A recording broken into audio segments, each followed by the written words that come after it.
Now, when it comes to BFFs, it's hard to beat the bond between heartthrob Johnny Depp and director Tim Burton, who've teamed up for the 7th time for the remake of Alice in Wonderland, while Ashley was in a Wonderland all of her own where she got up close with the famous duo. You're terribly late, you know. Naughty. Tim and Johnny, please, you gotta help me out, right? I've been awake half the night since watching the movie last night, right? Well, you should try counting your... Yeah, try counting your sheep coat still alive, at night. let me tell you, okay? Yes, okay. It's eating grass someplace happily. Right, now you have to tell me the inspiration behind your Mad Hatter, okay? 3 people came to mind. Vivienne Westwood. Wow. Peter O'Toole. Wow. And a bit of Bertie Wooster. Throw in Bozo and Carrot Top and you got yourself a character. Was there anybody in particular who inspired you? I'd love him, he's brilliant. Oh, thank you. No, there wasn't. I mean, there's, you know, kind of a combination of just different things. I started seeing the character as like 4 or 5 different people, you know, in one mad box there. Yeah, I don't think there wasn't any. I mean, the closest would be probably the Teeth, you know, Terry Thomas or something. But he always uses...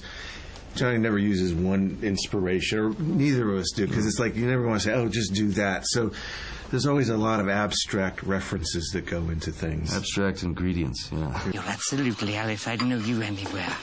I'd know him anywhere. Now, you two go way back, nearly 20 years, right back to Edward Scissorhands. What were your first impressions of each other when you met in the flesh? I mean, immediately, you know, felt comfortable with him. I mean, we could tell that we saw things on, you know, eye to eye on a lot of things, had a similar sense of humor, had a similar fascination with the absurd and... Yeah, I mean, you know, for me, it's just, I didn't, the power for me was I didn't know, you know, Johnny, I hadn't seen the TV show and stuff that he was on, but when I met him, it just knew that he was Edward Scissorhands. So, you know, there was a real strong, and we both didn't speak very much, so, you know, it wasn't like a conversation that I believe either of us over, you know, it was like I didn't really talk him into anything or he didn't talk me into anything, so it was just kind of like, okay, something feels like this is right, and then it just kind of kept going, you know, different characters each time, something new, you know, so it's been, you know, something that's been very, you know, exciting to me to see what he creates next time, you know.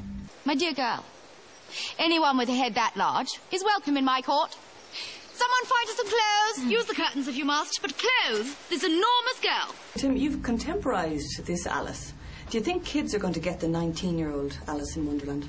You know, I think this was the problem with a lot of the 20 versions that have been made, is that they all kind of tried to be too literal to the stories, you know, and they're not very literal stories. They're absurdist, and, you know, the thing that stays with you is the kind of world he created and the kind of abstract kind of, it's that kind of thing, if you talk to a lot of people, ourselves included, it's like we feel like we know the world of Alice, and yet if I thought about it, I said, well, I never really read the books until I recently went back to them. It's just so much infiltrated pop culture since I was a child, you know, in music and other artists and writers, you know, the imagery comes up in so many different forms. It just shows you the power of, you know, what he created. Time can be funny in dreams.